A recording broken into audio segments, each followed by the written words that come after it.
Olá, viva, boa noite. A caminho das eleições presidenciais, frente a frente, esta noite na TV24, dois candidatos independentes. António Sampaio da Nova, professor universitário, foi reitor da Universidade de Lisboa, e Paulo Moraes, também professor universitário, antigo vice-presidente do Rui Rio na Câmara do Porto. Boa noite a ambos. Bem-vindos. Sorteámos, como de costume, o primeiro a intervir neste nosso frente a frente. Professor António Sampaio da Nova, Freitas do Amaral disse ontem aqui na TVI que não percebia porque é que alguém que nunca foi político decide aos 60 anos que quer o topo da carreira. Por obrigação, enfim, boa noite antes de mais. Por obrigação, por cidadania, sou um cidadão livre, sou um cidadão com 40 anos de serviço público, sou um cidadão que procura, neste momento da sua vida, contribuir o melhor que sabe e o melhor que pode para este país. Mas não é que falta currículo deste ponto de vista? A dimensão de alguém que, ano após ano, trabalhou nas instituições, governou instituições, trabalhou e tem uma vida cívica, é para mim muito estranho que alguns considerem que a política é uma espécie de clube privado ou de clube fechado, no interior da qual tem que se fazer uma carreira para que dessa carreira resulte, num determinado momento, a possibilidade de aceder ao lugar de Presidente da República. Se assim fosse, a nossa Constituição teria previsto de outra maneira as regras para a candidatura à presidência da República. Se assim fosse, estávamos a fechar a política nos mesmos de sempre. Ora, eu venho justamente para renovar essa dimensão política, para não fechar a política nos mesmos de sempre e para dar a Portugal aquilo que o José Pacheco Pereira falava numa das biografias que saiu sobre mim e que ele apresentou, um sinal de normalidade democrática, que o cidadão normal pode, num determinado momento, dar um gesto de normalidade e, com esse gesto de normalidade, levar o conjunto dos cidadãos à maioridade da política. É esse gesto de que nós precisamos, são estes gestos de cidadania de que nós precisamos, em vez de repetirmos as mesmas pessoas, as mesmas regras, as mesmas lógicas, como se, enfim, não houvesse outra alternativa a não ser vergar-nos perante essas lógicas e essas dinâmicas. Assim sendo, professor Paulo Moraes, e uma vez que a corrupção é o seu cavalo de batalha, e gostava de já, uma vez que já aqui estivemos e estaremos aqui amanhã também, de arrumar já este assunto que lhe é tão querido, a classe política é claramente corrupta, a começar pelo Parlamento, são frases suas. Nesse sentido, essa mancha não atinge o seu adversário António Sampaio da Nova? Boa noite, queria saudá-los a todos. Não, claro que não atinge, nem eu sou o justiceiro. Primeiro, não é corrupção que me é querida, o que me é querido é o combate à corrupção. Com certeza. Naturalmente. Mas o problema não é uma análise casuística, fenómenos de corrupção, nem eu cometeria a deselegância de vir aqui falar, fosse de quem fosse, muito menos do candidato Sampaio da Nova. O problema não é esse, a corrupção é sistémica. Quando eu falo do Parlamento como um antro de corrupção, é que o Parlamento está organizado de facto como uma central de negócios e, naturalmente, quem são os atores dessa central de negócios? São aqueles deputados que estão ligados a negócios, ou pela via das suas ligações diretas a grupos económicos, ou pela via das suas ligações a sociedades de advogados que depois estão ligados a grupos económicos. Isso é o pão nosso de cada dia do Parlamento. Nós temos hoje no Parlamento, nos vários grupos parlamentares, advogados deputados, cuja principal missão no Parlamento é carrearem informação para os grupos económicos a que estão ligados, porque têm informação privilegiada, e ao mesmo tempo tentarem influenciar a legislação por forma a favorecerem os grupos a que estão ligados. Isto acontece em todos os grupos parlamentares. Naturalmente. O Sr. Professor partilha desta visão que tem o Dr. Paulo Moraes a propósito da classe política portuguesa? Eu julgo que é preciso sempre, em tudo, e o Dr. Paulo Moraes tem feito também, distinguir as coisas. Não podemos, obviamente, juntar o conjunto das críticas a toda a gente, e acho que temos, nestes 41 anos de democracia, exemplos absolutamente notáveis do ponto de vista político. Mas isto não é uma generalização? Pessoas que intervieram e que deram o melhor de si mesmos à causa pública. Seria sua esta frase, o Parlamento é um antro de corrupção? Isto dizendo, é evidente que se reconhece que há problemas, que há dificuldades, que há lógicas em que não está assegurado totalmente a separação de determinadas decisões e que isso tem levado, infelizmente, e muitas das denúncias que o Dr. Paulo Moraes tem feito são denúncias certas, a muitas situações que, obviamente, empobrecem o país e que não são boas para nenhum de nós. Eu creio que há uma dimensão do Presidente da República que é uma dimensão do exemplo e que é uma dimensão muito importante. E essa dimensão do exemplo é uma dimensão, para voltar, aliás, à sua primeira pergunta, que é muito forte no que foi a minha governação da Universidade de Lisboa. Uma universidade com centenas de milhões de euros, uma universidade de orçamento, universidade não é um país de orçamento, uma universidade que aplicou sempre todos os planos de prevenção de riscos em relação à corrupção, uma universidade que teve e que recebeu prémios de boas práticas da administração pública, e esse exemplo é um exemplo que eu quero levar para a Presidência da República. E deixe-me desde já dizer-lhe, por exemplo, uma coisa concreta que eu farei diferente do que acontece hoje. A Presidência da República, infelizmente, é hoje uma das poucas instituições, se não a única, que não cumpre o Código dos Contratos Públicos e que não procede à publicitação online, junto de toda a gente, da divulgação do que são os seus contratos. Ora, isto é uma prática que tem que mudar. Tem que mudar porque o Presidente da República tem que ser o exemplo para o conjunto dos cidadãos e para o conjunto do país. O primeiro servidor tem que ter uma atitude exemplar. Aquele que promulga as leis tem que ser o primeiro a dar o exemplo sobre essa matéria e é, em grande medida, através do exemplo, que o Presidente da República pode exercer também a sua ação nesta matéria. Mas, se me dá licença, eu discordo aí num aspecto que é o Presidente não chega a dar o exemplo. Porque o Presidente está no vértice do sistema, tem que exigir que toda a classe política, toda ela, dê o exemplo. E no que tem a ver com o Parlamento, e é importante que os telespectadores percebam que, neste momento, há sociedades de advogados que mandam, através dos vários grupos parlamentares, advogados para o Parlamento e que depois fazem sistemática. Aliás, o problema das sociedades de advogados é um problema central que o próximo Presidente da República tem de atacar, que é a legislação de maior relevância económica, a que tem a ver com contratação pública, urbanismo, ordenamento de território, ambiente, obras públicas, não é feita no Parlamento neste momento, é feita nas grandes sociedades de advogados. E essas grandes sociedades de advogados fazem a legislação, ganham centenas de milhares de euros para fazer a legislação, depois durante anos dão pareceres onde ganham milhões de euros. Mas tudo isso não é tarefa do Presidente da República, tem a ver com o Ministério Público. Não, senhor, peço desculpa, é tarefa do Presidente da República, porque essas sociedades de advogados, concluo já, sim. fazem as leis, dão pareceres sobre as leis e depois permitem-se ir vender os seus serviços aos privados para litigar contra o Estado que lhes pagou as próprias leis. Ora bem, quando isto acontece, quer dizer que há sociedades de advogados em Portugal que são verdadeiras irmandades, para não dizer máfias, que verdadeiramente intervêm no processo legislativo porque fazem leis, intervêm no processo judicial, que vão para os tribunais litigar. Ou seja, já está aqui em causa o princípio da separação de poderes, que está no artigo 111 da Constituição. Mas o combate à corrupção não é sobretudo...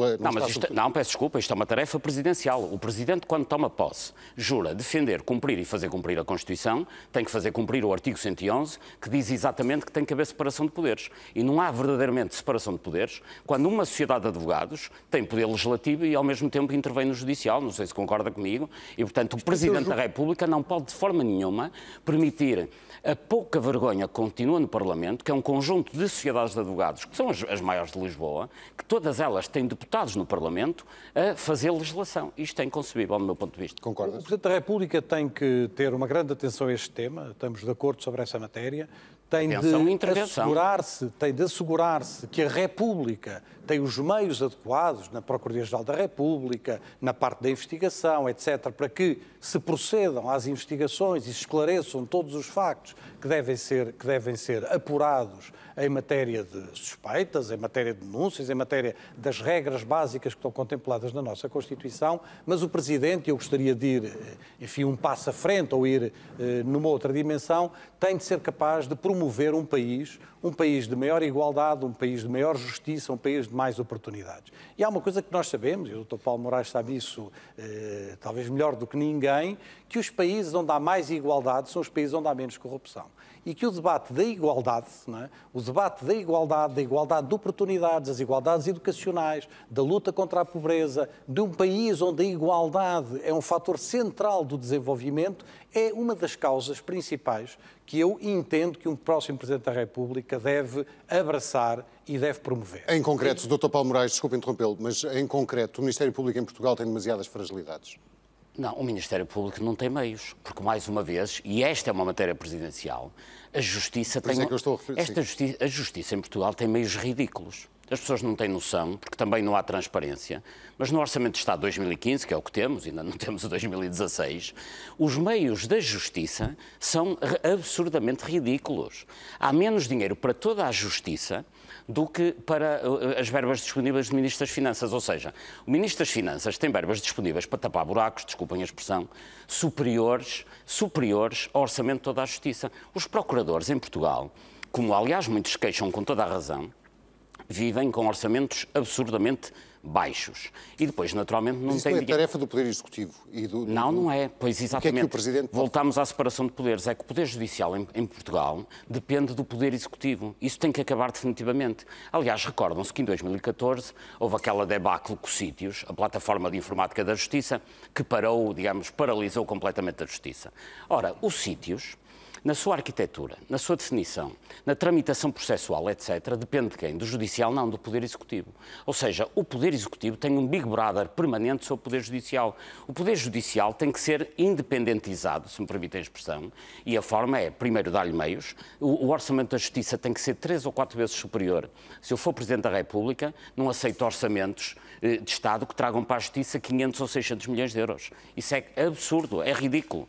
E, portanto, tem que ter orçamento e tem que ter um orçamento que funcione de forma independente. Neste momento, o Ministro da Justiça, se quiser, paralisa todo o aparelho de Justiça.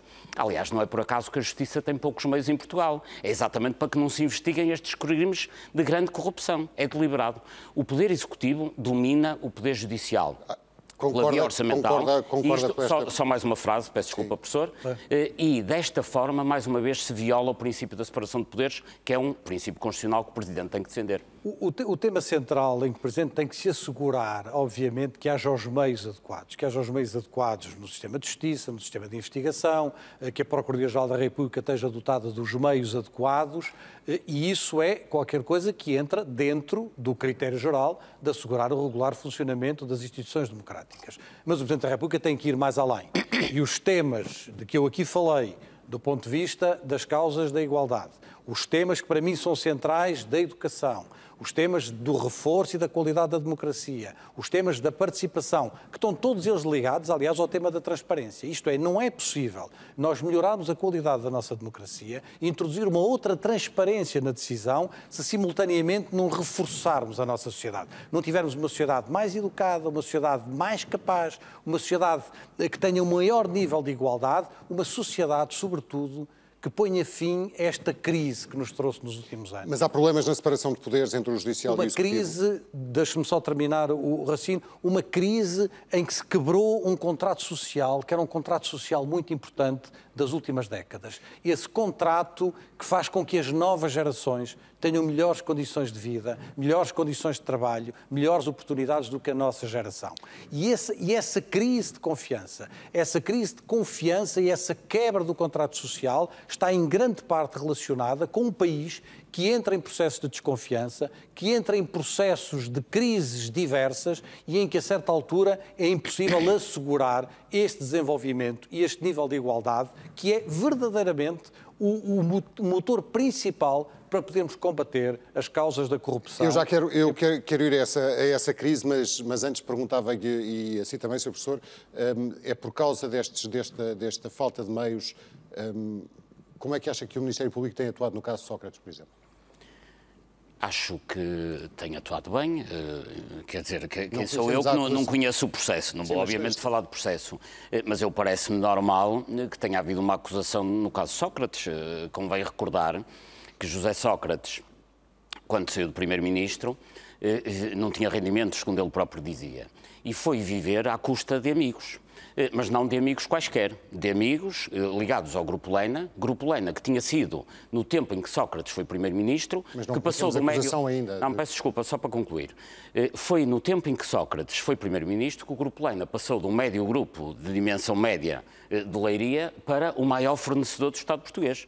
Portanto, se José Sócrates transformou um grupo no maior fornecedor do Estado português, favorecendo fortemente, e depois, quando saiu de Primeiro-Ministro, vivia à custa de pessoas ligadas a esse grupo, parece natural que haja a expectativa de que haja ali uma troca de favores. Depois, sob o ponto de vista jurídico, naturalmente se compete aos tribunais decidir, não somos nós a fazer essa análise. Mas não conhecemos uma acusação ao fim deste tempo, Sr. Professor, acha normal? Não somos nós, não temos que nos pronunciar sobre essa matéria. Não, mas só para concluir, dê-me só 10 segundos. Sim. Que há ali claramente uma troca de favores, eu sobre isso não tenho dúvida nenhuma. Agora, qual é a configuração jurídica desta matéria? Isso cabe aos tribunais e não a nós fazer essa análise. Com a ausência de uma acusação a um cidadão português ao fim do ano? Sim, temos que acreditar que no sistema de justiça temos que esperar, temos que confiar. Mas sobre o caso concreto. E obviamente que há uma dimensão de celeridade na justiça que é essencial em qualquer processo, e sobre isso é uma referência genérica sobre a qual certamente todos estamos de acordo.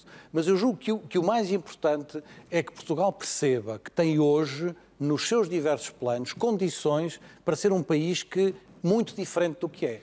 E que nós estamos a desperdiçar, e quero voltar à crise, estamos a desperdiçar do ponto de vista dos nossos recursos, das nossas pessoas, dos jovens que estão a partir para a imigração, estamos a desperdiçar do ponto de vista do desemprego, estamos a desperdiçar do ponto de vista das desigualdades territoriais. Eu também queria voltar à crise, já percebi que a propósito do caso Sócrates em concreto, não tenho uma opinião sua. Porque nós temos que construir uma dimensão de confiança neste país e de esperança voltada para o futuro. Não podemos andar a voltar sempre em torno dos mesmos temas, temos que aguardar as decisões da Justiça, Paulo Magalhães, temos que aguardar as decisões da Justiça e temos que fazer os nossos julgamentos na altura certa, não é?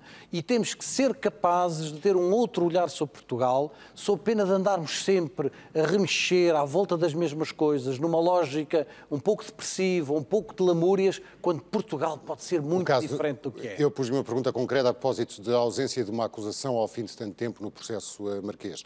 Mas também já percebi que não me vai responder sobre esse... Vou-lhe responder no sentido em que eu acho que é muito importante... É normal não haver uma acusação? Que é muito importante que os prazos sejam cumpridos, que eles sejam céleres e que possa haver, para todos os cidadãos, seja ele qual for, uma acusação no devido tempo, dentro das regras da lei, como é evidente. Já se disse contra políticas de austeridade que conduzem a um desastre económico e social na União Europeia. Estou a citá-lo. O Syriza na Grécia foi uma esperança para si? Todas as políticas, dentro da União Europeia, nós vamos assistir nos próximos anos a um conjunto de mudanças políticas. Dentro da União Europeia, nós vamos assistir a um conjunto de mudanças políticas, umas como aquelas que tiveram lugar na Grécia, outras como aquelas que estão a ter lugar em Portugal, outras como aquelas que poderão vir a acontecer ou não em Espanha e noutros momentos. E desse resultado, dessa indignação, dessa capacidade de fazer de maneira diferente, surge sempre uma dimensão de esperança. Essa dimensão de esperança muitas vezes não é concretizada. Essa dimensão de esperança não foi neste momento. Essa dimensão de esperança muitas vezes traz avanços, traz recursos. Agora, todos temos consciência, todos, que a situação atual no quadro da União Europeia precisa de ser alterada e precisa de ser mudada. E que precisamos de outras políticas que nos permitam retomar o crescimento, que permitam recuperar os rendimentos das pessoas, que permitam recuperar uma via de desenvolvimento que foi brutalmente interrompida por um experimentalismo ideológico que não funcionou e que hoje todos reconhecem que não funcionou. Quando falava no último congresso do Partido Socialista, o professor Sampaio da Nova falava de um país à beira de um rio triste, se não me engano. Acha que o rio está menos triste?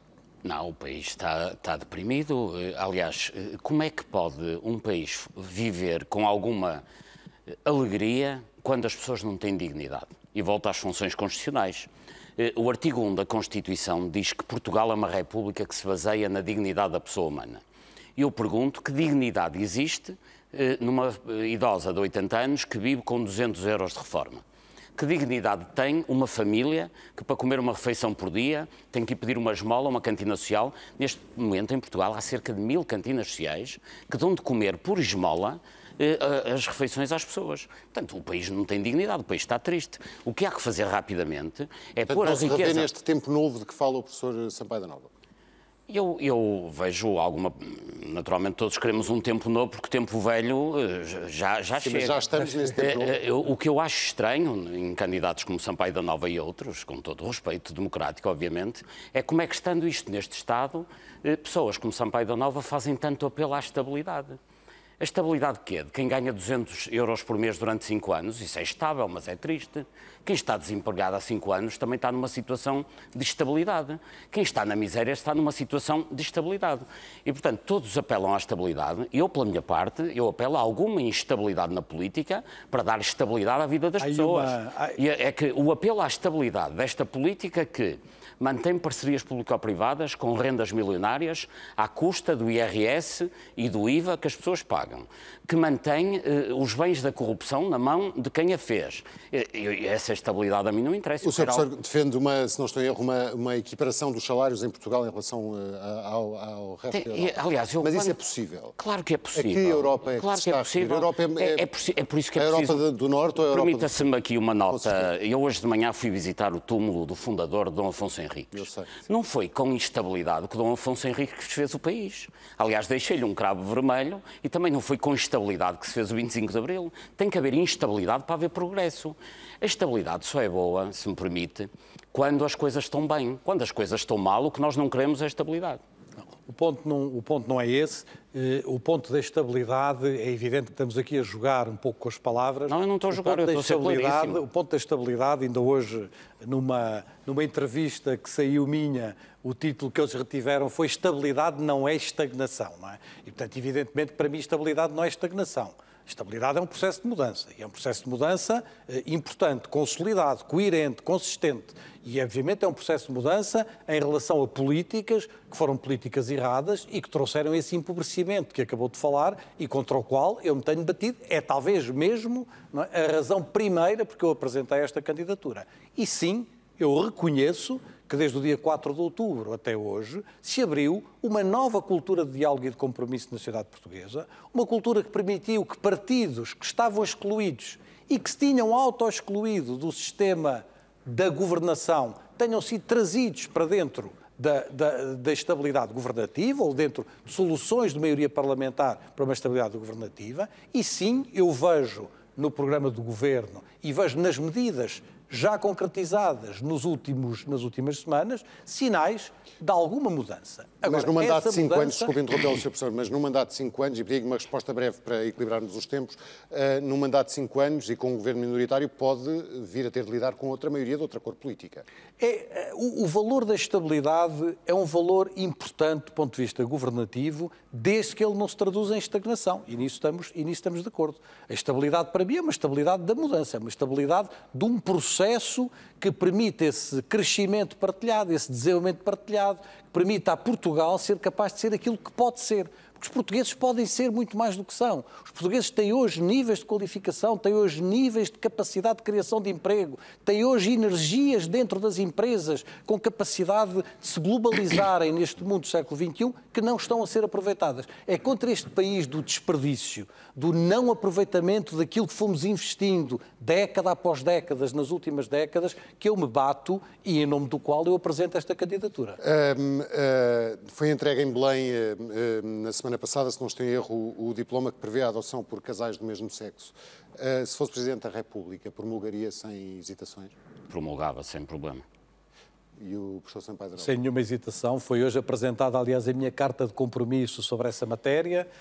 A igualdade e o combate às discriminações está na matriz da minha candidatura. Também a igualdade de género, o respeito por todas as formas de sexualidade, de orientação sexual, é para mim uma questão central e é uma questão central do que é um país do século XXI. Não podemos voltar atrás nessas matérias, que são grandes matérias civilizacionais para todos nós. Diga. Mas eu, já agora, se me permite só mais uma nota, eu acho que Portugal tem um excesso de legislação sobre o comportamento das pessoas. Eu promulgaria, venho aprovado da Assembleia e não viria aí qualquer problema. Mas eu acho que as questões comportamentais, a liberdade religiosa, sexual, etc., nem sequer carece de legislação. Eu acho que aí há uma necessidade de simplificação legislativa geral. Aliás, isso é uma necessidade que é crónica em Portugal. E recordo que na última legislatura o Parlamento criou até um grupo para a simplificação legislativa Legislativa. Só curiosamente, de 2013 a 2015, só conseguiram simplificar uma lei. Portanto, até o grupo de simplificação legislativa funcionava de forma complicada. Se eu for Presidente da República, tenciono atuar nessa matéria. Há muitas leis em Portugal que não fazem qualquer sentido, têm que ser revogadas porque não conseguem ser aplicadas. E, naturalmente, depois há outras que têm que ser aplicadas e o Presidente tem que ser muito vigilante. Há muita legislação que não é pura e simplesmente cumprida e, portanto, o Parlamento tem que decidir se quer manter a lei ou revogá-la e, se não quer mantê-la, o Procurador-Geral da República tem que atuar. Há muita legislação que não é cumprida. Verdadeiramente, em Portugal, há castas face ao cumprimento da lei. Os cidadãos, na base, têm cumprido toda a legislação e depois daí para cima vai havendo algumas indulgências a grupos económicos, a grupos profissionais, etc., a determinadas corporações que cumprem a lei quando lhes apetece e o Presidente tem que atuar nessa matéria. Em Portugal, mas esse tipo de comportamento tem passado incólume ao longo dos sucessivos governos, incluindo com este? Tem. Eu posso dar imensos exemplos. Eu dou um exemplo que tem a ver muito com televisão.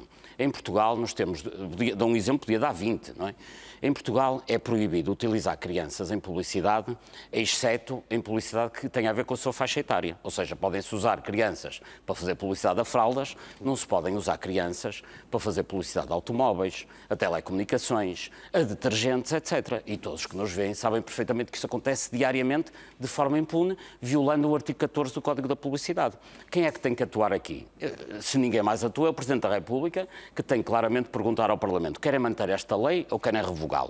Se é para revogar, então entra-se na completamente abandalhamento, tal como acontece na América Latina, em que se usam crianças para fazer quase publicidade a tráfico, que é quase no nível a que nós estamos a chegar. Se é para manter a legislação, então tem que atuar as autoridades. Então, seguindo esse exemplo, do seu ponto de vista, a maneira como encara o cargo de Presidente da República, mais do que dialogante, que é o caso, se bem me lembro, do professor Sampaio da Nova... É vigilante em nome do povo, porque verdadeiramente... É um Presidente da República interventivo mesmo. Vigilante é que, assim, se a classe política defendesse a população, o Presidente devia colaborar com a classe política. Quando, na generalidade... Claro que é subjetivo, mas é por isso que eu me candidato com esta análise. É evidente que é subjetivo. Esta análise que eu faço, e por isso que cada candidatura tem a sua matriz. Eu acho que a classe política, neste momento, prejudica fortemente o povo português. E, portanto, o Presidente tem que ser alguém que, em nome do povo, vigie essa classe política. Em relação às questões que estava a colocar de simplificação legislativa, quer dizer que nessa matéria estamos inteiramente de acordo. Lembro-me, aliás, que no almoço com empresários, a convite da CIP, tive a oportunidade de assumir um compromisso de que, na altura da promulgação das leis, iria ver com muita atenção se isso trazia acréscimos de burocracia, seja por transposições de diretivas comunitárias, seja por outras razões quaisquer, e creio que é um assunto em relação ao qual o Presidente, no quadro dos seus poderes e das suas funções, pode ter um papel extraordinariamente importante.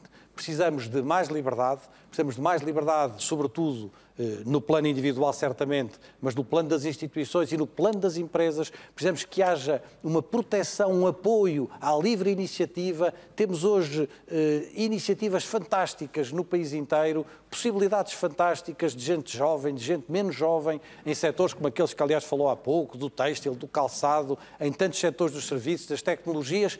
Precisamos de dar liberdade para que essas iniciativas se possam globalizar e tenhamos um país capaz de enfrentar o que são os grandes desafios do século XXI. O Presidente da República pode ter aqui, pelos seus compromissos, pela sua palavra, pelas instituições que visita, pelos conceitos que dirige, uma magistratura absolutamente de uma enorme influência e certamente muito diferente daquilo que infelizmente aconteceu nos últimos 10 anos em Portugal.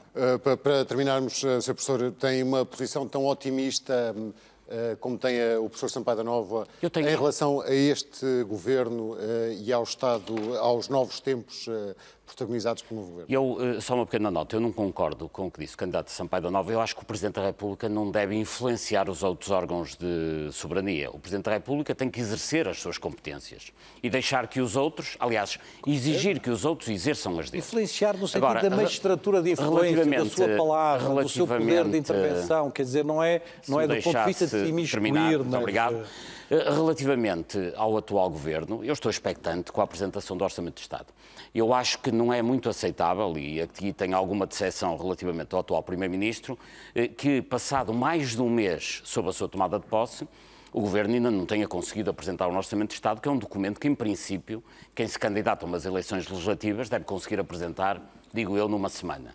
Já passou mais de um mês, acho que é tempo demais, e espero que seja corrigido muito rapidamente, porque a minha expectativa é ver se efetivamente os tais novos tempos que António Costa promete são os tempos em que as parcerias público-privadas, que geram rentabilidades de 20 e tal % aos concessionários à custa de dinheiro dos contribuintes, vão acabar. Porque se não acabarem, nós vamos ter as finanças públicas depauperadas até 2035. Essa será a prova de fogo de António Costa, penso que nos próximos dias. Deixa, nos próximos dias, sendo que há a sua promessa também de demitir um governo que não cumpra...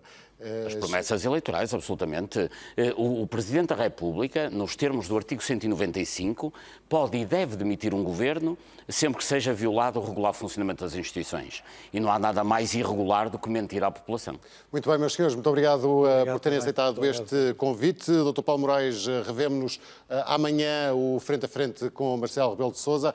Tenha uma muito boa noite e até amanhã.